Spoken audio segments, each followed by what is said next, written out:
It's the latest. The suicide bomber detonated at the populous Abbey Gate. There were said to have been around 2,000 people that were standing outside, everyone trying to get through. As of now, there are at least 4 Marines injured by the blast. Jennifer Griffin said that 2 of them at least were seriously injured. She expects there to be actual fatalities later on as a result of this.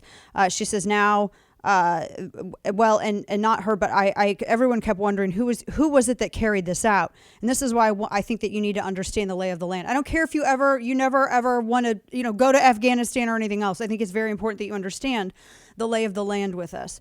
So ISIS-K, they're the ones so far, everyone from, I think the Pentagon to DOD, et cetera, all of them are, they're all pretty much in agreement that it's ISIS-K. It's Daesh Khorasan that did this. ISIL. It's ISIS-K, which is the more barbaric, I guess, variant of ISIS. This is not a recent thing. ISIS-K is not new. ISIS-K came around. They cropped up, I guess, midway through the Obama-Biden administration. And I have to say this because I was shocked, and I'm actually pretty pissed off about this. I was shocked at the horrible analysis that was given by H.R. McMaster on CNN not more than 40 minutes ago.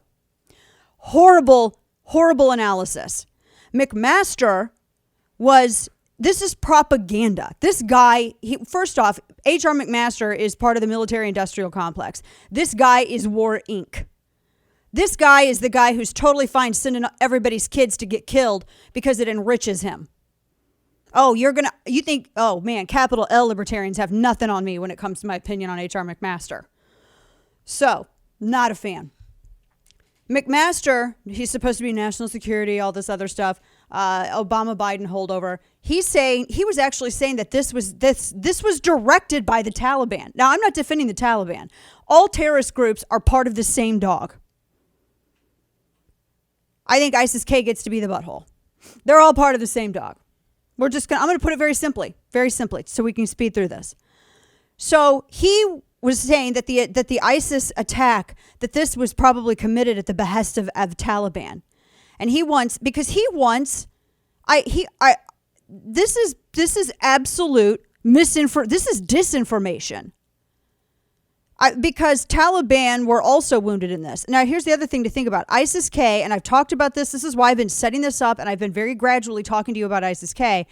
And I and everybody else seriously doubt this because it goes completely against every bit of everything that we know about Taliban and ISIS-K. Taliban and ISIS-K have been fighting all killing season all around Afghanistan. They just had a big bust up in Jalalabad where you had a number of ISIS-K turn themselves into Taliban. Now look, ISIS-K, a lot of them, yes, are comprised of disaffected Taliban because they think the Taliban are too liberal. They're not terroristy enough. They don't kill enough people. They don't behead enough people, apparently. So there's a huge difference. And to promote this idea that somehow the Taliban directed that, Taliban and ISIS-K are fighting. Taliban wants the optic of being able to run off United States forces from Hamid Karzai International Airport. They very much want that optic.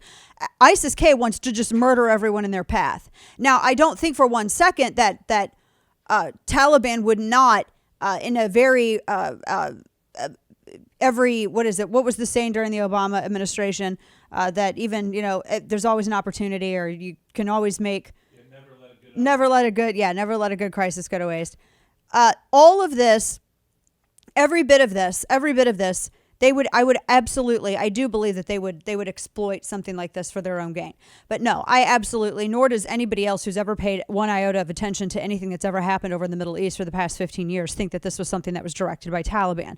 It was just such garbage analysis. And for people who think, aren't they pretty much the same? In terms of terrorism, yes. In terms of tactics, how they operate, and who they try to ally with, no. And that's pretty significant if you want to understand what's going forward and also be able to anticipate how to react.